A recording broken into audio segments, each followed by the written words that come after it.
Hey everybody, welcome to another great episode of R&R's Fight Predictions with the one and only Corey Rich and Ray Richardson. We're going to do a TUF 20 finale. Uh, let's kick it out. Also, if you are a betting guy and you haven't watched my MMA 101 betting tips, I advise you to do so if you want to have a good chance of being profitable in your betting experience on MMA. We're going to go and we're going to kick things off with Angela Hill and Emily Keegan.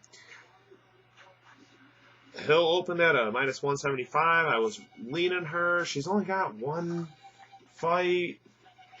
Pro Keegan's she's 3-1. You know, a lot of people on predictions are going Keegan, but I'm not seeing that result in the betting lines. I mean, I did throw her in a small $3 parlay with Joanna Krushank and like 5 other people for a value play, but you know, unless Hill's line goes down, and I mean Keegan, man, there could be value on this because she could take her down, and that's the whole thing. Can she take Hill down and keep her there, or is Hill gonna sit there and kick and punch her? I don't know. You know, I'm just going to go with Angela Hill. But I'm not betting on her unless she gets down to a minus 120. Which I don't think is going to happen. So, next fight, we got Daly and Alex Chambers. Daly's the one that McGregor came and visited her. She's from over there from Ireland or England. Made it to the quarterfinals, and I forget who she lost to. Either way, Daly at a minus 235, I think, is a really good play, despite the last loss that she had, which I think it was from. It wasn't Esparza. Man, I really don't remember who it was. I'm blanking right now. Daly's a solid pick. I'm actually going to put her in a parlay. I think it's really good value, and I think her line actually has dropped a little bit just because of the last performance that she had. She didn't look good in it. I'm Xing that. Next we got Tecia Torres and Angela Magna. Tecia Torres opened up at a minus 600, and now she's at a minus 650. We all already know she's going to work her little tornado ass around and hop around and punch in, punch out, take down, yeah, blah, blah, blah. I'm not betting the 650, but she's going to win, and I probably don't think she's going to finish the fight. It's probably going to go to decision. But then we got Joanne Calderwood and Sohee Ham. Calderwood, another one pressed up. She's one of those. She's from England or Ireland, one of those over there. She's a really good fighter, stand up, great stand up. She lost to Rose, who's in the finale. But I don't know anything about Sohee Ham. I know she has experience, so by looking at her record, it doesn't look too bad. Even if I don't think she was in Pancrase, so. If you ever fight Pancrase, I don't give you credit. Everyone over there fucking sucks. You can't punch them in the face, pretty much. But I'm not going to count Sohee Ham out, but I'm not betting Calderwood, but I am picking Calderwood for the win. Then we got Beck Rawlins and Heather Clark. Beck Rawlins' line is actually decreasing a lot right now. Even though she lost to... Tecia Torres in the last one. I still think it should have gone to a third round. I didn't watch the season, but I fast-forwarded to the fights on all of them. So, Beck did open up. She was around like a 250, and she's down to a 190 right now. So, I'm waiting until fight time. And if Beck Rollins gets down to a minus 150, for sure. Even if 165, I'll go for Beck. I'll put her on in another person for a $20 bet. I can see value in that for sure. Yeah, I'm going with Beck.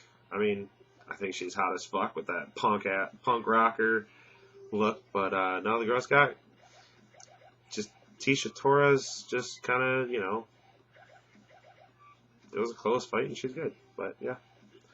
Next we got Felice Herrig and Lisa Ellis. I mean, yeah, I get it. Ellis just looks. I think she just had a kid and then she came on the show, and pro record's only 3-1. Herrig's is like 6-4 or something like that. Herrig got tapped out real quick by random Marcos. Herrig's line has just got too crazy. She opened at like a -300 and she's already at like a -370. I'm not putting any money on it. I'm going to pick Felice for it, but I'm not putting any money on her. And that's, no, I'm already not. If I put any money down, it'll be like two $1 parlays with Ellis in them. Then we got Randa Marcos and Jessica Penne. These are the two runner-ups. They lost to both the final fighters. And pretty much Marcos, Randa was the dark horse of the tournament. And, I'm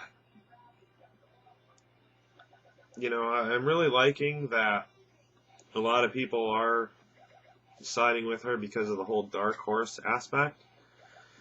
But realistically, when it comes down,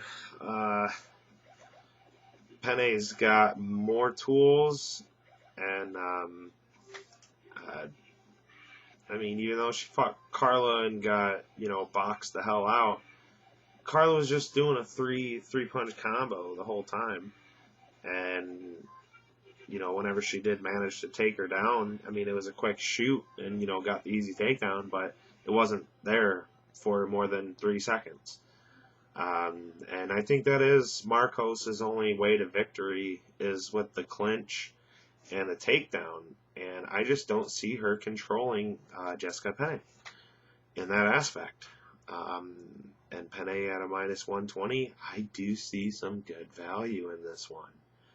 I do, especially because everyone's liking Marcos, with the public view. I do think this is a good pick. I do. It came to me about maybe 2 hours ago.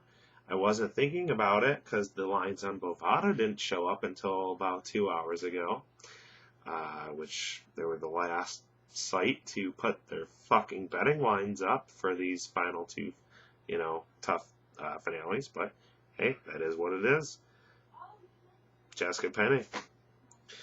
Unfortunately, I'm going to end up running through this main card. I don't have much to say on a lot of these guys. Yancy Medeiros, Joe Proctor. Some people are picking Proctor. He's got wrestling skills. I honestly think Yancy Medeiros is going to pull it out. And unfortunately, his line's been climbing. He's at like a -260 right now. I don't want to bet that. If he was like a -200, I would want to throw him into a parlay or something. But I'm not too confident on either one of these guys. But I do think Yancy is the more powerful and more submission-prone guy. That's not the rear naked choke. Then we got Darren Crushank and KJ Nunes. Darren Crushank fighting out of Detroit, Michigan. It's about 45 minutes away from me. That doesn't influence my pick. I think he's been more tested. He's better on the stand-up. And even though Darren, is known for, his wrestling skills or whatever and just being a striker, I do think he will have enough, and his line has been slowly decreasing. I think he was at like a -185 when it opened. I think he's at a -170 right now. I think Crushank's going to take it. And I am going to end up putting him in like a $10 bet too. We'll just have to see how fight time and how I'm feeling with things. But I'm not picking Nunes. No, it's Crushank. Then we got Jeremy Stevens and Charles Olivera. This one, man, a lot of people. Stevens' line went down. He opened up at a minus 145, and they were even. And by the looks of it, I think Stevens is going to end up being the underdog here by fight time for sure. Probably a plus 110 or so. I mean, it's the same thing. If you know these fighters, then Stevens could knock out, Olivera could submit. Stevens is like flaky. Who knows? My initial pick was Jeremy Stevens, but the more and more I think about it, Olivera's been in action more, and besides the one-punch knockout, I think he could last and finish him.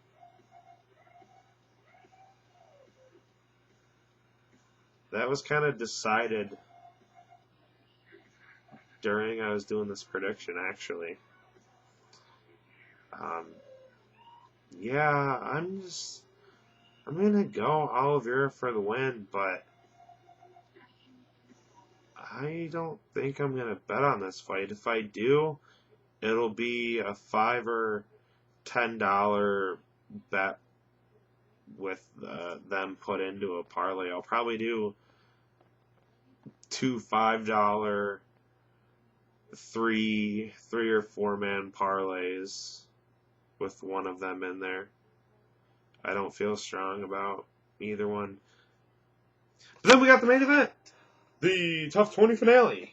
We got Rose Namajunas, I can't pronounce it, and Carla Esparza. Carla, if you already made it this far, you should already know about the fighters. And you might not know that Rose's husband is actually Pat Barry. And so even though Rose is a striker, she does have a ground game. And, who do you think she trains with? A good camp. Carla, I'm not sure exactly where she trains out of. But I'll tell you this. Her coach or trainer, whoever walked out with her at the weigh-ins, was like 400 pounds. I hope she's training with him.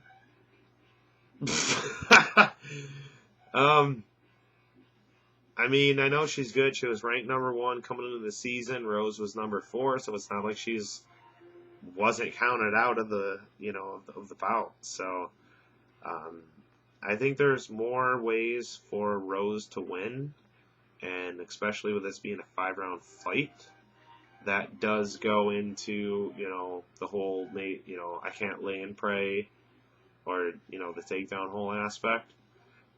And I'm going with Rose, and I'm not jumping on the bandwagon. I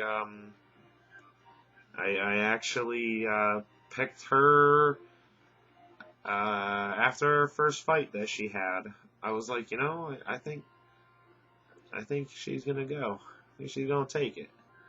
If you ever watch The Ultimate Fighter, you'll pick one and see where they go. My one for the whole season that I actually watched was Josh Salmon on TUF 17.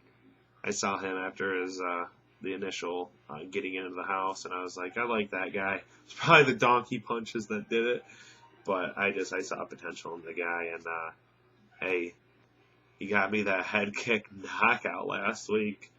That was fucking sweet, because I did actually put money on that one. Said I wasn't, but I did. Yeah, so I guess that closes it out. This is R&R's Fight Picks. Leave me a message, like my shit, comment, ask me a question, I'll answer it, ask me a betting question. Hey, awesome. Couple guys already, a couple of my buddies, and I picked up another follower the other week, and did make profit. You know who you are, Phil. And hey, just jump on the bandwagon with me and my buddies and make some money from my picks. Hey, R&R's Fight, logging out. Later, guys. I'm kind of drunk.